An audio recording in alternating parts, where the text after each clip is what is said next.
hoop slate. Well, we got like 70 games today on a Thursday. Love it, fellas. I'm excited to talk hoops. I know you are.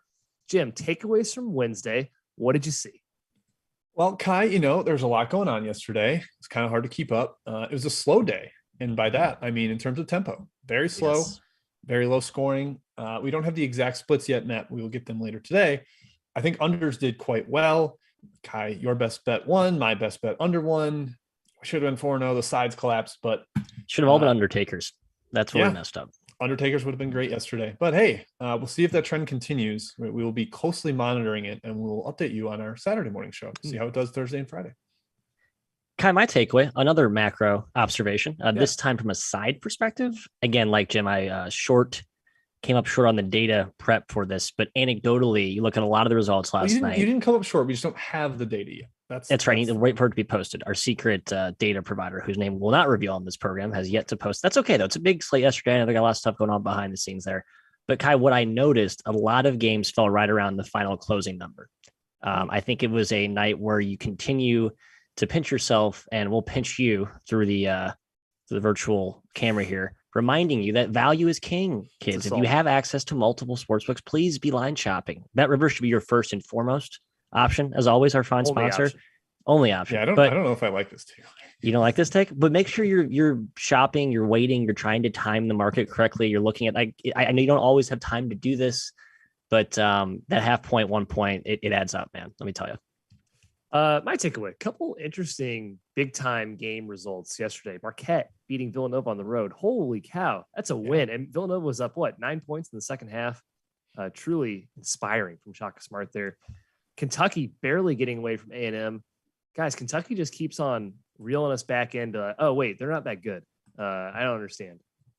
I'm still one way or the other on Kentucky. I don't think they're like juggernaut like we saw against Tennessee. And then finally, I'd like it noted that Texas A&M was like 1 for 24 from three. Yeah, look at that. And Kentucky barely won. Finally, Rutgers, the Rack remains king. They took down Iowa. That game was 48-46. A gross game to watch, but that's Rutgers basketball, baby. That's enough of yesterday. Let's get to today. And we're starting with a humdinger. Matthew, it's Purdue, your rival, at Indiana, your alma mater. My gut is Purdue smashes Indiana, but I didn't have the guts to lay the hook. It's at -3.5 in favor of the Boilers at Assembly Hall. Matt, has Matt Painter owned Indiana over the last few years? That's putting it lightly, Kai. I think Jim has the data. I'll let him share that. Here's my quick insertion. He can put the cherry on top of why I think we all lean Purdue, although we didn't actually take Purdue behind the scenes, did we? And here's why. The odds makers have their pulse on the market, I believe, just where the sentiment, where the winds are blowing. And you don't hear anyone in the ethos talking about how this is a great spot for IU and how IU's size up front is going to thwart Purdue. Like, everything is about what Purdue did to Illinois and why that's going to translate in this matchup. If Zach Edey can dominate Kofi Coburn, he can certainly dominate Trace Jackson Davis, especially, Jim, a banged up TJD that I think it's going to be a key thing to watch. We don't really know a lot about the injury situation. He said he's going to be fine. It could be nothing, but getting TJD anything less than 100% against this front line is a recipe for disaster. Yeah, I kind of think you almost have to put Race Thompson on the Edey/Williams combo at first and kind of hope that TJD isn't getting foul trouble. You're going to get some Michael Durr minutes today, Matthew. I like Durr. He's been solid. Yeah, he's big. He's been on Durr. Body. He has 5 fouls. I'll tell you that much. That's right. But man, I actually saw, I believe it was KG, one of the guys we follow. Matt, I think he was an IU boy with you. His name is slipping my mind. But he's saying how Purdue is very bad in pick and roll. You get Edey in space, pick and roll defense, to be specific. You get Edey in space, you can really start to exploit that defense. IU's terrible in pick and roll. That is not their offense. They don't have pick and roll guards that make great reads. That is a problem for them. They're not going to be able to exploit that. And yeah, Painter is 7-2-1 against the spread against Indiana in the last 10. And they've won, I think, 9 straight up, Kai. My number sort of lean to Indiana here, giving quite a bit for home in a close game Big Ten, the way we did with Rutgers last night. But I can't get there. I just think the matchup's not good for Indiana, and Purdue is the better team right now. Yeah, you think Purdue should have some combo forwards to put up a fight against TJD. I was actually curious how Jackson Davis fared against Purdue last season. Purdue won by 12 and 9 points. Different Indiana team, obviously. But TJD averaged 18.5 points per game. He wasn't that bad. He was kind of poor in one game. He dominated in the second game. Maybe that's some indication he won't be too intimidated by Purdue's front line. Maybe Assembly Hall brings the juice here, but for me, I think it's Purdue or nothing. And like I said, I was too scared to lay the 3.5. So I'll agree with Renzo Burrows in the chat pointing out we've made fun of Indiana on the road against the spread. I don't think they've covered in like 9 games, but they're good against the spread at home. That is a valid point. Great home court. Hey, one more note here. Sorry, let's belabor this matchup all the way through. Zach, the biggest game on the slate. It is the biggest game on the slate. Yeah, let's hit it hard. Let's get all the angles here.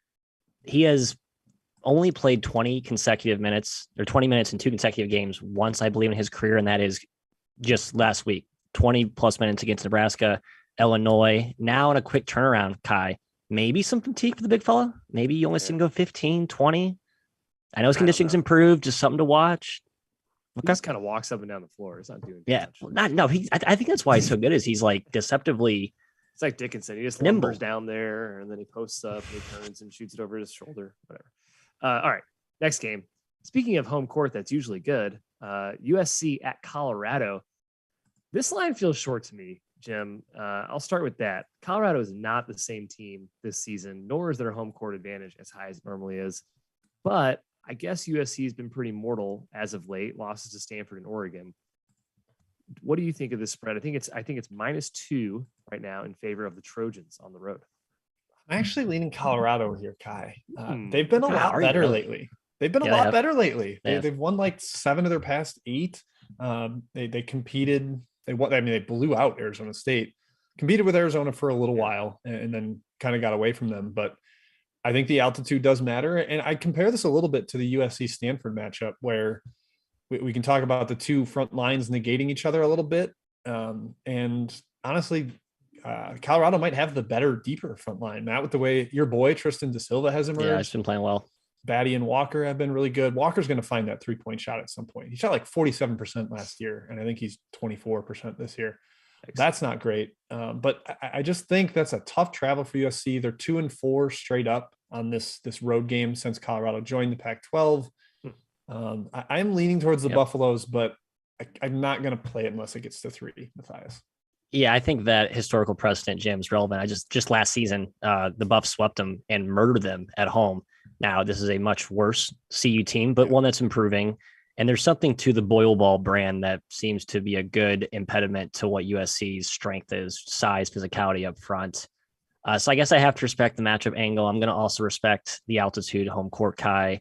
But I do think that this is a cheap price to get USC against a Colorado team that, while I know is improving, still not sold. So I don't know if you think USC goes altitude and they're locked in, they're loaded. I think they get this one. Yeah, the Stanford game's a pretty good comp here, like Jim was talking about a little bit ago. Colorado's the best defensive rebounding team in the Pac-12, and they're about the same size as Colorado and USC and Stanford. And we saw USC struggle with the trees. So maybe it is a good point in favor of Colorado there. Maybe they get them at altitude. We'll see. USC is not as invincible this year as they were seemingly last season. Next game, sticking in the Pac-12, UCLA at Utah. And Matt, like Colorado, Utah way down this year. And a lot of that is Brandon Carlson being out of the lineup. I think he's still out. But Jaime Jaquez. He's officially out. Just officially out. Just got reported. Jaime Jaquez, I think, missed last game for UCLA. And I think that's why this game is sitting under 10 right now.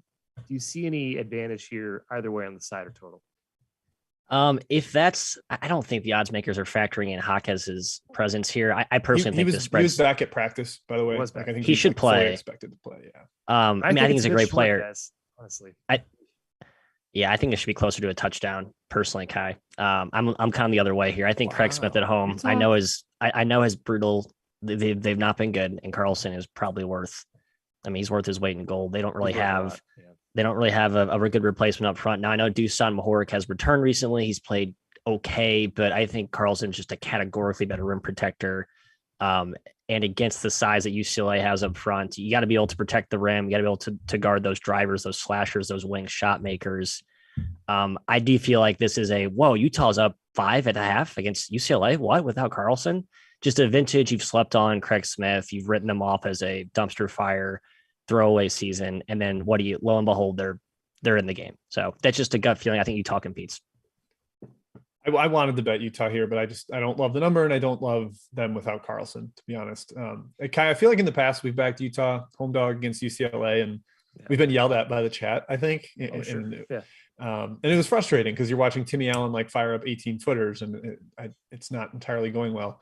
I just can't quite get there with the number here. If it was double digits, maybe I would consider it, but without Carlson, and he's such a key cog for them, I don't think Morehead quite makes up for his absence, even though it is kind of like a position for a position plug.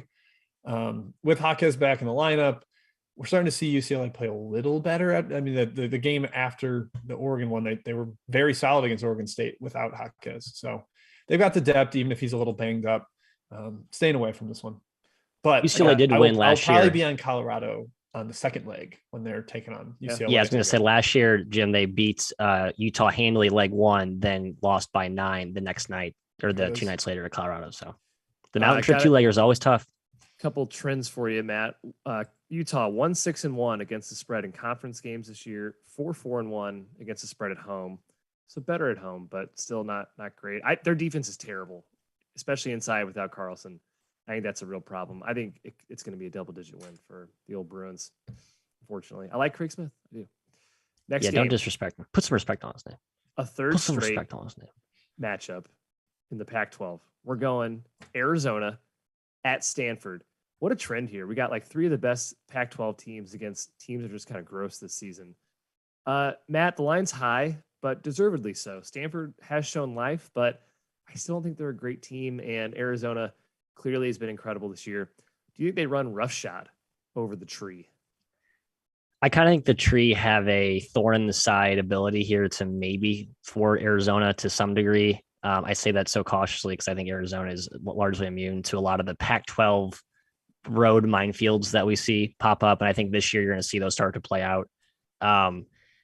Stanford has great positional size, Jim. Like they basically start 6'8" through 6'11" from 2 through 5. And then you have O'Connell as sort of the outlier at point guard at 6'2". So I think that can give them an edge on offense where if you're looking for weakness in zonas, it's probably on the wing. But that's a nitpick because I think their bread and butter though is up front. And that's where Stanford weakness is on the wing. If there's a weakness, I think that's probably where they're weakest. They're all American. Besides Mather, I mean, I think they're a little bit weak at that spot. I mean, their bread and butter's up front. Yeah, he's fine, but I think up front's where they make their hay. And that's where I think Stanford struggles, Kai. They have length, they have size, but it's not like that brute interior enforcing size up front. So while you look at like the average height metric on KenPom that has Stanford as the 4th biggest team, I think they're missing that key interior fulcrum that you need to guard Koloko and Azubatas. So I disagree with Matt pretty strongly. I think Arizona is really strong on the perimeter. I think Matherin is an All-American. He's on the wing. I think Dalen Terry and Krisa have size, and Krisa's a great shooter. Terry's a terrific playmaker on the wing. Krisa is playing today, by the way. We should mention that. He is officially confirmed playing. I think he played last game, right? No, he missed. He had like that stupid I thought he only missed warm up. That stupid he was like horsing around. Either way, he's playing today. But yeah, I this line's just too high for me. I'm like the biggest Arizona backer and bandwagon rider here, Kai, but it's gotten way up there. I can't back the Wildcats at 11.5 on the road. And Stanford, the only thing that concerns me matchup-wise is that Stanford does not turn people over defensively, and I think that's the weakness that we've seen with Arizona. In conference, even at home, they've coughed the ball up a bunch, like 20-plus times against Washington, a ton in the first half against Colorado. So I'm not quite on board with Stanford, even though I think the number's high. It's just kind of another Pac-12 stay away from me. Yeah, Stanford has the size, right, to compete. They did it against USC. We mentioned that. But I think Arizona Washington State as well. We should also mention that one. Yeah, but they're not. Arizona is Arizona. They have way more. I agree. And I think Arizona's wings and guards are way better, categorically better than Stanford. I mean, even Mathurin is better than Ingram. And coaching matchup, guys, Tommy Lloyd, Jared Haas. Who do you got? I think it's not even close. I'm leaning Arizona. I know the spread's high, so I did not play it.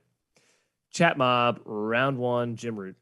We got plenty, baby. Pat Taylor came in hot right off the bat with a couple questions before we started. Matt, going to you first here in the Sun Belt. South Alabama on the road at Louisiana. 2 very transfer-heavy rosters that we liked in the preseason. Anything for you in this game?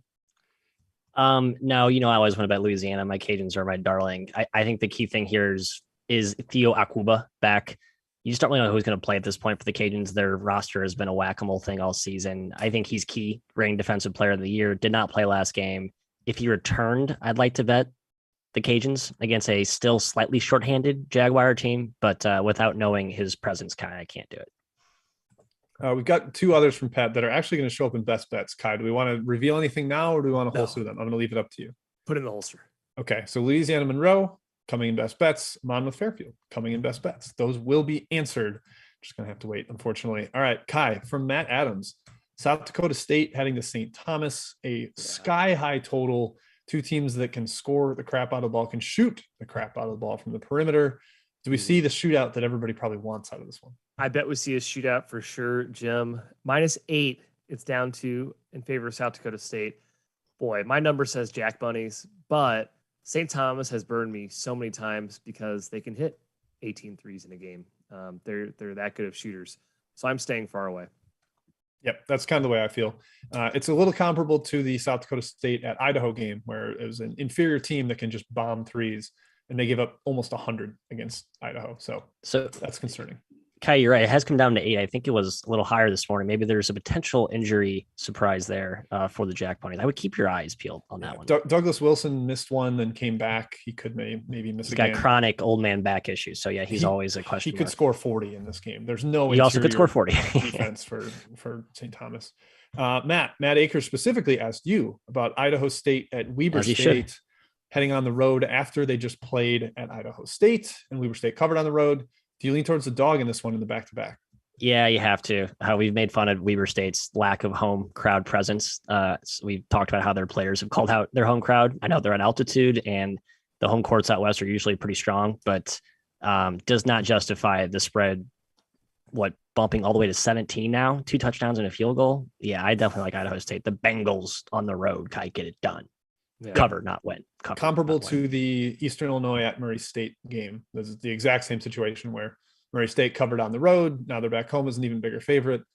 And I just kind of think they sleepwalk through it. Butler UConn as well as the other one today. I think that's like that.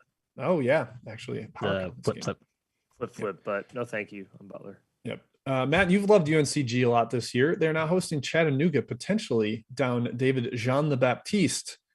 Do you like the home dog Spartans?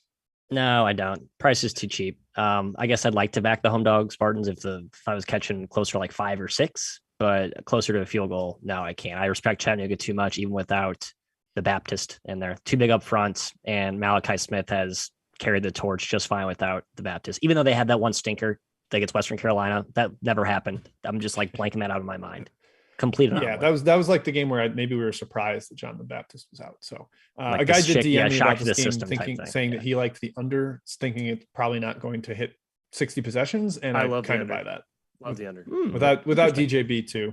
It's come down a little bit. I think it's down to 122. But it's so Matt, a frequently asked about game is Boise State at Utah State, and it's on the outline. So folks, we're going to get to this after Chat Mob section 1. We do have thoughts on Boise and Utah State. Leg Show Kai asked about Elon and Drexel. Elon hit a ton of threes at home last game. There's roster questions on both sides. This one's kind of a tough one to figure out. Yeah, I actually kind of lean towards Elon. I know the chat seems to like Drexel here. James Butler, I don't think is back yet for Drexel. If he's back, I'm staying away. If he's out again, I'm leaning Elon. I'm surprised Drexel's done well with him out of lineup. He's important to that team, and Lamar Odom as well. They're more shorthanded. I'm not as worried about Elon Butler being out. They've played so many games without him. I really don't factor him in anymore. Yeah, so I'm leaning towards the Phoenix. I love Gillen's Butler. I think he should matter, but yeah, he hasn't been able to play a ton. Matthew from Harry R. Georgetown at Providence. This is the early-ish tip today. I believe it is 5 p.m. Eastern. Yep. What do you got on this one? Love the under. Did we just see an under happen in this exact same spot 2 nights ago? Like one of these awkward 4 p.m. power conference games. I'm blanking on who it was. But regardless, I like the under just from a matchup in a vacuum perspective. I like it even more with the early tip awkwardness. I love Georgetown's side at the opener, but it's been hammered down. They're getting everyone back today. From 13.5 down to 10.5 at most shops. Yeah. Donald Carey returns. Ewing sounds sort of excited. They're getting all their guys back. So Woohoo! We're gonna go into Providence and cover 13. I guess is their mindset. Double That's a digits very- a lot for Providence, Georgetown. Yeah, it's Providence is very not a great confident favorite. Georgetown. And bet. totally. Providence has been bad. Kai, another one that's been hammered down. Harry Arbet or asked about this. Charleston heading to Towson. This was around 9 in the opener. I think it's below 7 now. Last I saw pre-show was 6.5. 6.5. Yeah. People all over the Cougars potentially still know Terry Nolan for Towson, but man, they're top 100 at KenPom right now. Like the Tigers have rolled this season. And they look good. I watched them too. I assumed it was all smoke and mirrors. No, they're really legit. They're a good team. Terry Nolan out of lineup though is huge. I was part of the Charleston bandwagon that got it at a better number. 6.5 is a little bit too short for me. So I'd stay away at that number. Yeah. All right, let's do 2 more and then we will get back to the outline. Matt, you're both getting a question from the OVC. First of all, Matt, you have talked about how you think Tennessee Tech is the 4th best team in that league. They're hosting SIUE, who is arguably the other contender for that spot, the 4th best team. Do you have a side lean in this game? I do lean Tennessee Tech. I'm still trying to figure out what SIU Edwardsville is. I kind of like that roster. They had some big moments in non-con, like almost beating Creighton. So I kind of have like that version still in the back of my mind, and I'm worrying that I'm disrespecting them with my current number. So I stayed away here. OVC is tough, man. It's very much a crapshoot when you get outside that top 3. Yep, agreed. Kai, the other one, so I didn't write. Oh, the Paris asked about if we should be auto betting SEMO overs. It is 157.5 right now. Kind of feels like yes, correct? Yeah, and against Tennessee State, they're like, sure, I'll do whatever you want to do. That's the type of team Tennessee State is. So yes, I would probably lean that way. Yeah, Tennessee State is a pace taker, as Matt calls it. Pace they will takers. play at the fast speed if you want, and SEMO's defense is just turnstiles, like Bad. layup line after layup line. So, all right, that's it for first section of chat. Brian A, Matt Akers, we got more questions to come for sure, but let's get to the big one, Matt, that multiple people asked about. Actually, Kai, your host. Boise State at Utah State. I believe the spread is just 1 right now in favor of the Aggies. Boise's been a freight train lately, Matthew. They haven't lost since November 30th, looking sharp. Apparently getting that the cancer out of the locker room helped a little bit. Utah State's lost 3 in a row. They're 1-4 in the Mountain West. They desperately miss Brock Miller, in my opinion. They're supposed to be getting Idle Rock back today in the lineup. What do you think? Man, I watched that Boise Air Force game very closely, and I think came away thinking, man, Air Force is a tough cockroach to kill. But hey, Boise's really good, man. And they got a lot of pieces. They can beat you in different ways. It's just a tough spot here. They played Saturday, they played Tuesday. Now they go to altitude, and they have San Diego State on deck, Jim, this Saturday. It feels like an ultimate sandwich spot. My gut feels like Boise's a better team with how banged up Utah State is right now. But with Idle Rock coming back tonight, you got to think that probably plays well for the Aggies. Yeah, and they got a really good Bairstow game at Fresno State. Like I've been kind of down on Bairstow, but he looked really good. Rylan Jones gets banged up every single game. I think he's going to be fine, but he should be out there. Bean and Horvath, I like that they can invert the floor, bring Armush away from the rim. That's going to be big, I think, for Utah State. I like the Aggies here, both the spot and I think the number is kind of right with Idle Rock back in the lineup. So definitely leaning towards Utah State at home. Boise State was solid against Air Force, but didn't get away from them, and they probably could have multiple times. Jim, if you could choose one college basketball player to carry the one ring to Mordor, for me, it would be Rylan Jones. I mean, guy just cannot be. He's Frodo. He's very much Frodo. I buy that. He's and Stephen Ashworth tough. is his Sam. That's yes, be rolling with him. Love this comparison. This spot screams Utah State bounce back. They're well coached. They got Justin Bean. Obviously, Boise's huge, athletic. Acot's been nuts shooting the ball, like step backs, doing whatever he wants from outside. Maybe that changes here at Utah State, who's in desperate need of another win. Next game on the outline is one we're all very excited for, guys, because it's San Francisco heading to Gonzaga. Jim, my God, 17-point spread. San Francisco's a top 40 team, I think, in KenPom still. That's a lot of points. Is that crazy, or do we think Gonzaga is that good? They've been that good since their little COVID pause. They basically got out of them. Like, you know what? It sucked being trapped in our rooms. Let's go score 120 points every game. And they've played like 90 possession games. They just go on everything, Matt. Every defensive rebound, every block shot, every steal, even makes. They just get it up the court. They're so finely tuned with that secondary break. And you see it with Arizona too. The top 2 teams in the country in average possession length. Like they just go. There's a cinder block on the gas pedal for them. It's going to be tough to deal with for San Francisco. It's a really good Don's roster, Matt. And it does feel a little bit high because Todd Golden usually has some pretty clever plans, solid game plans for these Zags. And this isn't last year's Gonzaga team. They're not invincible. I think this number is a tad high. Yeah, I just look back to 2020, Jim, when the Dons actually had like a legit big guy in Jimbo Lowell. They covered all 3 games against the Zags in that season. They believe they're up 9, I think, early second half when they went to the kennel. Last season, though, just the complete dearth of interior muscle was the killer. And now they have that with the Squirrel and actually a more mobile version of Jimbo Lowell, just a better version. They've added some guys with Tepe. We don't love him, but at least he's a body up front that can bang a little bit. You're going to need either rack up fouls against the Zags front line. Kind of with you. I know the pace is going to be insane, and we should look at 17 more like, 13 with how fast it's going to be played, just because of just the pinball nature of this game. But yeah, I lead Dons pretty hard here, man. I think they stay inside the number. Yeah, they finally have a front court, which they didn't have last year, that can combat Timmy a little bit, right? The Squirrel, Tape. I think Holmgren probably beats them both because he can go out the perimeter. And I love the Bouye versus Nimhard matchup. That's going to be fun. But yeah, even though Golden's going to have a good game plan here, he's an excellent game planner. He's going to try to slam on the brakes. I'm not sure he can do it. And the Dons, we mentioned on our podcast, they're 5-12 against the spread this year. Very strange. They started so high in analytics that they really only had one way to go, and that was down. I do think 17 is a touch high, though. I'd probably lean the Dons to that number. We're staying in the same conference, WCC. Ooh. Santa Clara at St. Mary's. And Matt, this one feels a little high too, honestly. It's going to be a low-scoring game, we assume. Santa Clara's big, experienced. Vrankic might be the best player on the floor. Who do you lean in this game?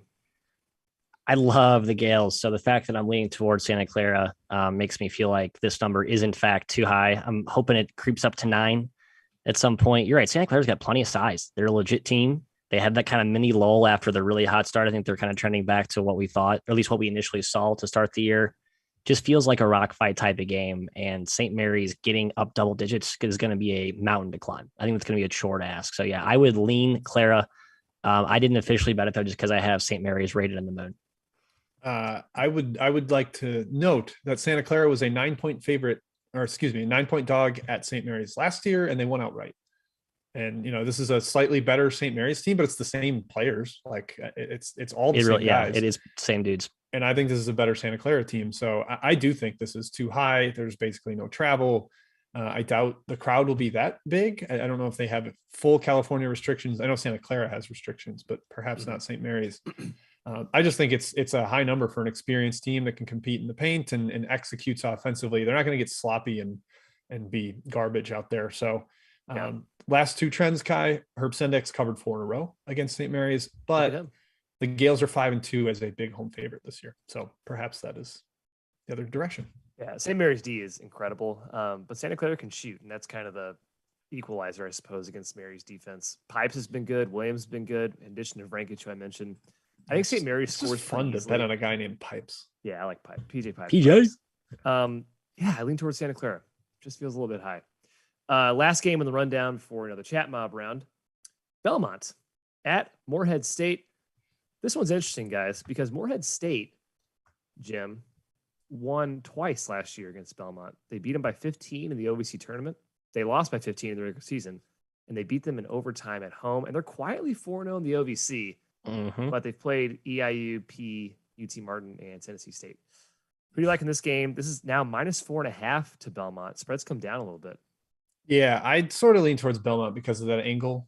They are. I guarantee they've been sitting on that Morehead loss for months now, and in spots where this particular Belmont team, Matt, has been in revenge angry mode, they've covered like automatically. They did it to Stanford earlier this season. Last year, after they had lost to SIUE in 1920, they beat SIUE by 50. It was just like a total shellacking. I think when they have revenge on the mind and they're highly motivated, they're really, really tough to stop. And this Morehead team isn't fully together yet around Broome. Broome is great, but I don't think they've figured out everything around him. So I kind of like the over. I think Belmont speeds it up. And I also lean towards Belmont, which I know you don't. So sorry. Yeah, I like Morehead here. I think there's just a real matchup, Achilles heel, a kryptonite type of DNA that they have, just starting up front with Broome. with the way he dominated Muzinski, who, by the way, has not been that great recently. I believe he's reportedly banged up. You look at the last few results from Belmont, I think they're starting to kind of level off. They're not saying they're regressing. I just think they're no longer the rocket ship. And now you can feel safe that, when I'm pricing Belmont into my numbers here, I think I have a good rating on them. Jim, I'm looking at guys like Jalen Hall from Wright State, Skylar Powder, the other Wright State transfer. I like the supporting cast here at Morehead. I know they have these stuck in the mud moments in offense, but I still like the supporting cast. I think they make this a grind out halt.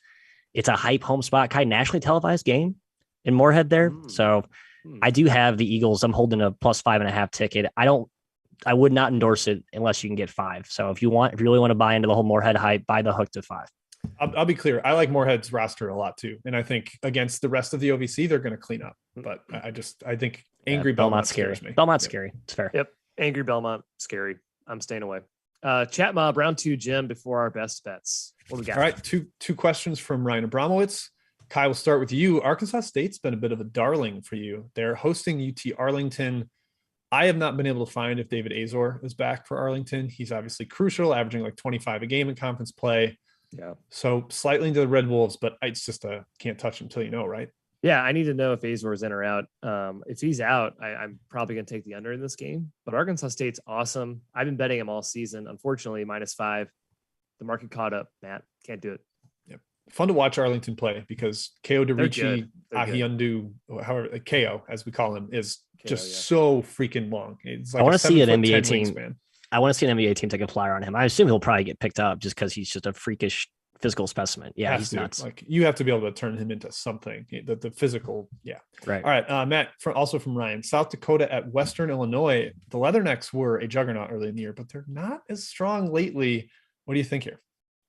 I do lean their way. I think that South Dakota has trouble defending dribble drives, and that's where Western Illinois can burn you at times. They can also kill you from 3. They have found their level. They were a little bit, I think, inflated to start. Hot shooting. They were, I think, shooting over 40% as a team. They are a good shooting team, but they were not like the mid-40s we saw early on, hence the recent regression. I think 5, though, is a cheap price. I would lean WIU. Yeah, it's come down some, I think. All right, we are fully enforcing quick mode here, rapid fire, because we got a ton left. Kai, Matt Akers, SLU at UMass. What do you got?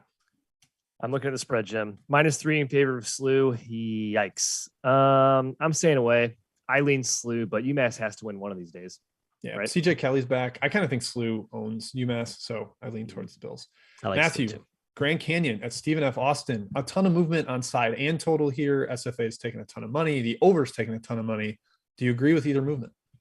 Yeah, I was excited to endorse SFA to the masses, but now they're a favorite, and they certainly have some blemishes, roster question marks, and Grand Canyon continues to surprise me. Bryce Drew is awesome, so do not fade Grand Canyon, even though I did. Don't do it. Kai, Bowling Green, team that's been a little tough for us to figure out. They're hosting Akron today. We don't know about Joe Reese or Caden Matheny. I read the story about the game, and they're just like, hey, they were out. Thanks for that info. I knew that. Anything for you here? 3-point spread, Jim. It's a great bounce back or a great spot, I think, for Bowling Green. They won last game, but I'm not a huge believer in this Akron team. However, Bowling Green's a very frustrating team to bet on, and I wouldn't touch him without Joe Reese. I assume he is still out. I like the over without Joe Reese. He means a lot for their defense.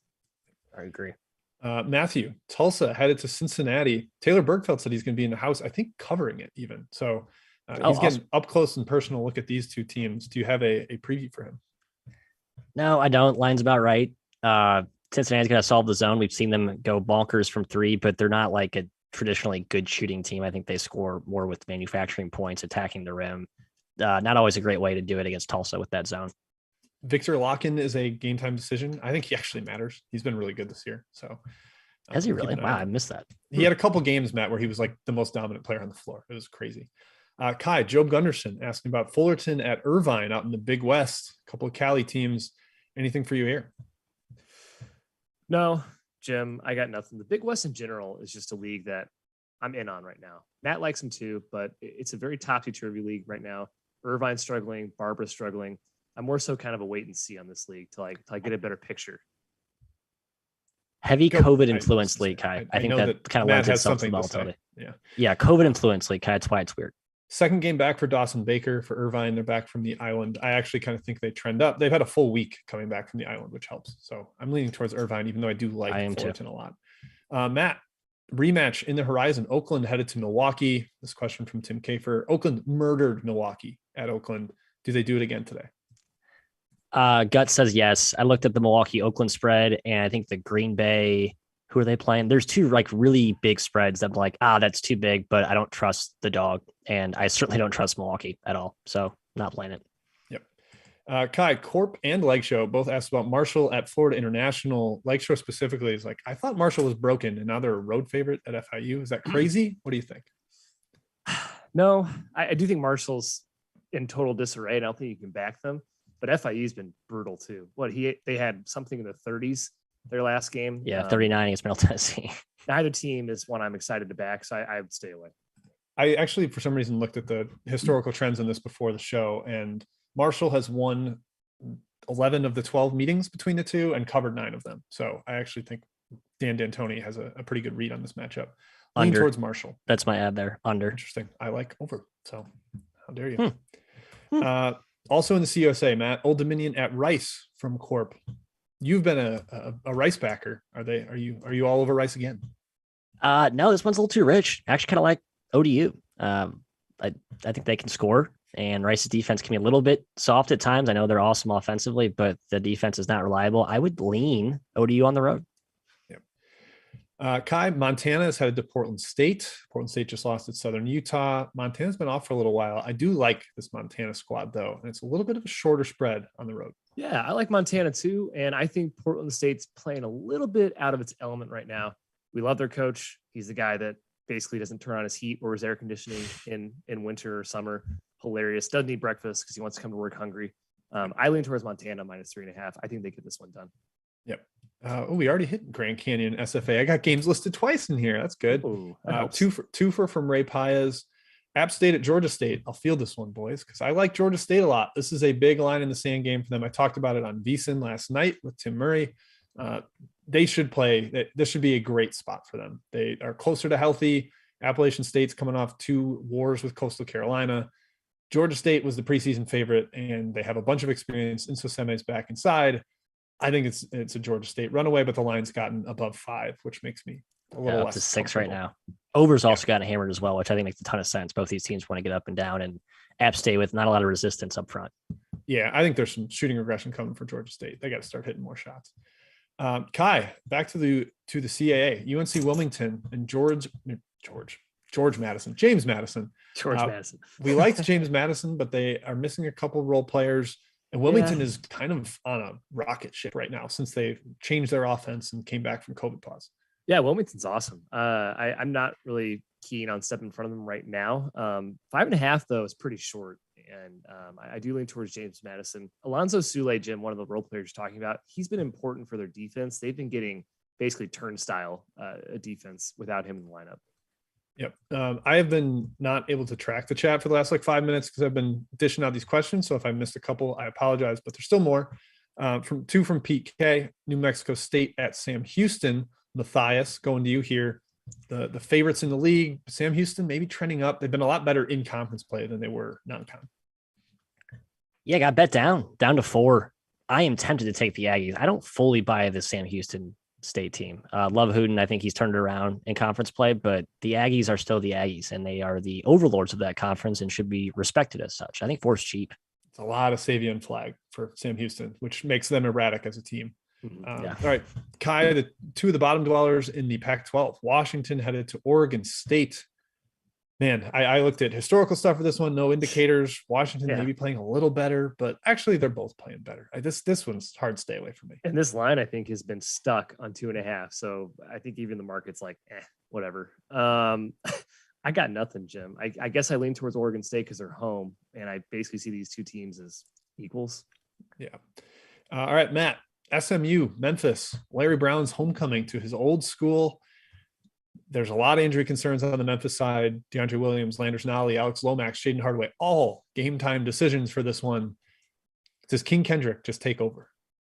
I hope he does. Here's my take. Live bet this game. I think there are crazy runs that happen in both directions basically wait for one team to get down double digits and live bet the other. And maybe do it again on the other side of the coin. Yeah, then have like a 20-point middle. That'd be kind of fun. Good. All right, Kai from Halo Drunk Driver, McNeese State at Texas A&M Corpus Christi. Corpus has been awesome under Steve Lutz, the new coach. They've been terrific. Do they take care of McNeese? 10.5. Spread's nuts. Golly, that's nuts. high. I like McDeese. I like McDeese too, baby. But Corpus Christi's been awesome. This spread, if you saw this spread preseason, you would birth a cow, Matthew. That's how crazy this spread is. What? As Jim mentioned, you could argue McNeese was the better team preseason by most people's opinion. So this spread is nuts. Kai, I went through the resume today of, sorry not to belabor this game, Jim, I know we're trying to go rapid fire, but A&M Corpus Christi has not played one bad game all year. You cannot find a bad game. Really good. Really good. They've like not one like letdown or like soft. It's like, no, every game's been good. It's incredible. Yep. Matt, UNLV, they're heading to Air Force. Are they going to be able to handle the altitude? You just talked about how Air Force is a cockroach. They're getting 5.5 at home. What do you think? I passed on Air Force when they went to San Jose State. That was an easy winner. I'm still mad about that. I have this spread higher than 6, but it's currently sitting at. I should be betting the Rebs, but again, I was uber impressed with Air Force, especially Nick Jackson, who kind of had a coming out party against Boise. He's a key match for this game. NIKC. That's right. NIKC, Nick Jackson. Gotcha, Kai.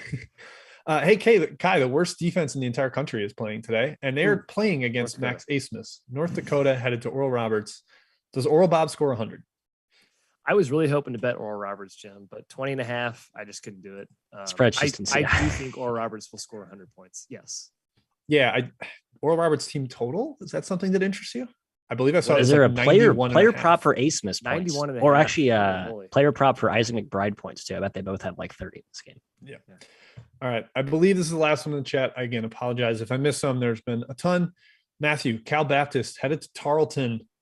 Man, we don't love Tarleton as much as a favorite, but Cal Baptist probably without Taron Armstrong. I'm sort of liking the under. Is that crazy?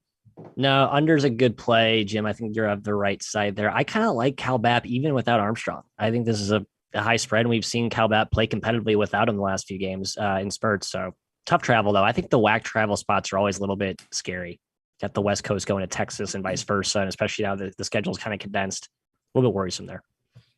All righty. I think that's it. We can get to best bets. Oh boy, I'm up first. All right. My 2 best bets for the day. Assign a total again. I'm going to stick with that model for now. UC Davis on the road at Cal State Northridge. Northridge has not been good without Bean and Brown in the lineup. They're really limited in the backcourt there. And I think UC Davis is a little undervalued right now after a couple of shaky efforts. That loss to Cal Poly has definitely sucked them down. They have a big weakness on D, Kai. They foul a ton, but Northridge isn't going to take advantage of that. I think this is a pretty solid spot for UC Davis. Love it, Jim. The other one is in over Monmouth Fairfield. I said we would get to this. The number I saw pre-show was 140. I will double check that. But I think both teams have pretty solid routes to scoring. Monmouth getting their mojo back a little bit despite the loss to Iona. They can get inside and knock down threes, Kai. They've got Georgie Pappas. He should light it up.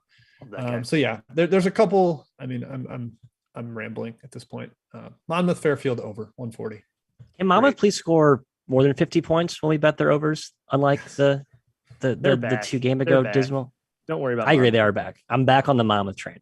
Yeah, Matt, your best bet. Oh yeah, I should get. So I just talked about how you should tread lightly with some of these WAC road games, but here I am talking out of one side of my mouth with taking a road WAC team, one that's been banged up, one that's been traveling and kind of all over the globe.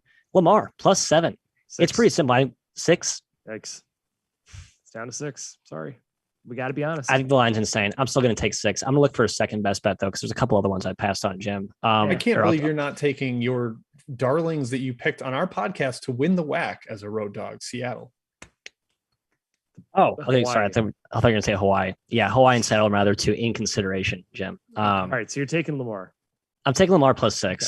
I'm really annoyed they got bet down to 6. It was 7 for the show. I was excited to get all hyped about catching a touchdown with my Cardinals. Yeah. And Matt, I hear you, but Lamar has never won a Division I game this year. Dixie State stinks. Dixie State is bad. It's a bad basketball team. I hope you're right. I hope you're right for the show's sake. I really do. I'm rooting for you. My best bet is Louisiana Monroe +1. They are hosting Troy. As usual with my best bets, guys, you need to check the lineup because Kareem Ogier has missed the last two. Andre Jones missed the last two. I think they were COVID reasoning. It's been like 2 weeks. They should probably be back in the lineup here. Troy's gotten a little. They should be back. Yeah, Troy's gotten overvalued, guys. They've won a couple games handily over some short-handed teams, boost their analytics, and they've had some fortunate splits in Sunbelt play. Their number one defense in the conference is driven by 24% three-point shooting and a 44% clip allowed from inside the arc. I think that's a little bit fluky. ULM can score when Ogier and Jones are in the lineup. So I like my Warhawks. They usually fade this team, but I like my Warhawks tonight at +1 at home. Love it. I will correct my number. UC Davis was -4.5 when I gave that out. Holy so cow. that is how we will account for it. We are honest folks here, Kai McEwen. All right. I wish we weren't. I wish we were. I wish we were deceptive, conniving line shaders. That'd be fun. We did a better record for sure. We'd look better in the public, but hey, we're honest gentlemen here. Hey, that's it. Thanks for joining us. Guys, we're off tomorrow. There's a very small slate, but we're back on Saturday at 10:15 a.m. Central Time. Join us. Please join us then. Please hit the like button on the way out, subscribe, and thank you again to BetRivers, our sponsor. We will see you next